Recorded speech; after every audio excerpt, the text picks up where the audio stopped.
Cerita anak Cindelaras dari Jawa Timur. Kerajaan Jenggala adalah kerajaan yang makmur. Namun semenjak rajanya yang bernama Raden Putra memiliki selir, semua jadi berubah. Kerajaan yang tadinya tenang, kini selalu bermasalah. Selir raja yang iri dengan permaisuri menjadi dalang semua masalah tersebut. Selir raja ingin mengusir permaisuri dari istana. Suatu ketika, selir bersama tabib raja memfitnah permaisuri. "Maaf Paduka, seseorang menaruh racun ke dalam minuman selir.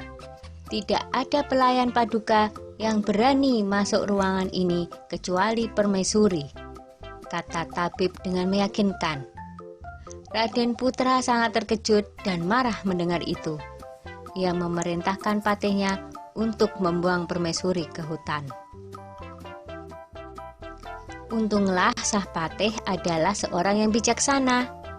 Ia sebenarnya tidak tega meninggalkan permaisuri yang sedang mengandung sendirian di hutan. "Maafkan hamba permaisuri, hamba tidak punya pilihan lain," kata patih. Patih membuatkan rumah kecil untuk permaisuri dan kemudian meninggalkannya. Setelah beberapa bulan di hutan, sang putri melahirkan seorang anak laki-laki. Anak itu diberi nama Cinderalas.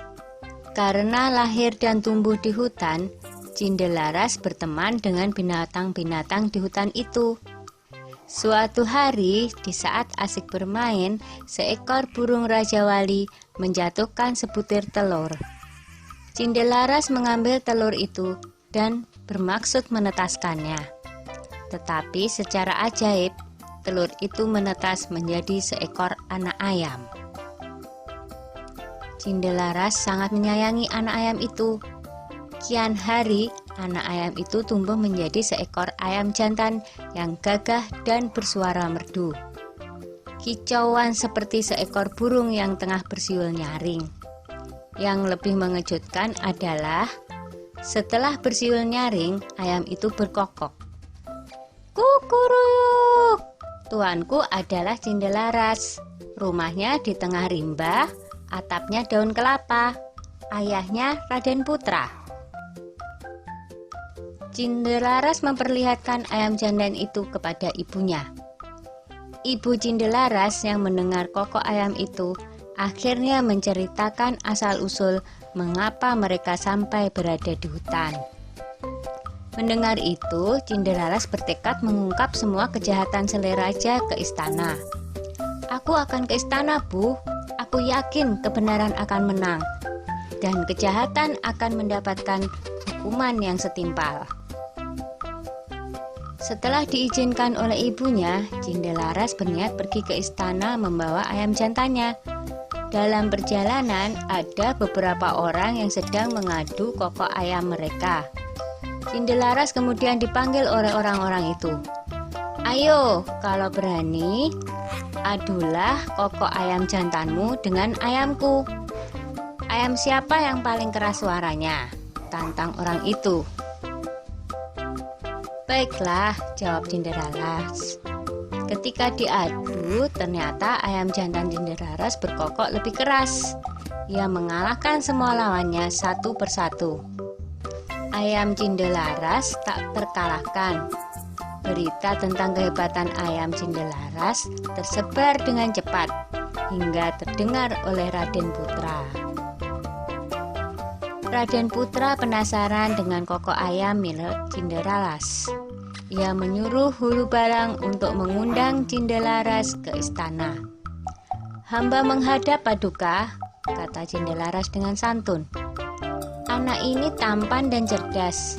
Sepertinya ia bukan keturunan rakyat jelata," pikir Baginda begitu melihat sosok Cinderalas.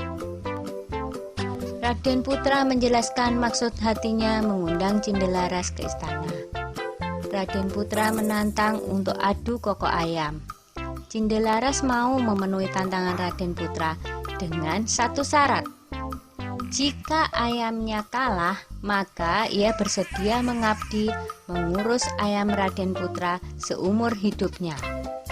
Tetapi jika ayamnya menang, maka setengah kekayaan kerajaan menjadi milik Cindelaras. Raden Putra menyanggupi tantangan Cindelaras. 2 ekor ayam itu mulai berkokok. Ayam Cindelaras berkokok dengan sangat merdu dan lebih keras. Penonton bersorak mengeluh-ngeluhkan Cindelaras dan ayam jantannya. Baiklah, aku mengaku kalah. Aku akan menepati janjiku. Tapi, siapakah kau sebenarnya, anak muda? Kata Raden Putra penasaran. Cindelaras lalu membisikkan sesuatu kepada ayamnya.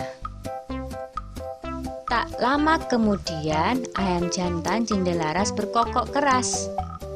Kukuruyuk, tuanku adalah Cindelaras. Rumahnya di tengah rimba. Atapnya daun kelapa, ayahnya adalah Raden Putra. Begitu berulang-ulang. Raden Putra kaget mendengarnya, lalu bertanya, "Benarkah apa yang aku dengar?" Lalu Cindelaras menjawab, "Benar, Baginda. Hamba Cindelaras, ibu hamba adalah permaisuri Baginda." Bersamaan dengan itu, sang patih segera menghadap dan menceritakan semuanya. "Aku telah melakukan kesalahan," kata Baginda Raden Putra. "Aku akan memberikan hukuman yang setimpal pada Selir dan tabibku yang bersekongkol dengannya," lanjut Baginda dengan murka. Kemudian Selir pun dibuang ke hutan. Raden Putra memeluk anaknya dan meminta maaf atas kesalahannya selama ini. Raden Putra dan hulu balangnya segera menjemput permaisuri di hutan. Akhirnya Raden Putra, permaisuri, dan Cindelaras berkumpul kembali. Setelah Raden Putra tiada, Cindelaras menggantikan kedudukan ayahnya dan memerintah dengan adil dan bijaksana. Dah ya cerita Cindelarasnya. Jumpa lagi.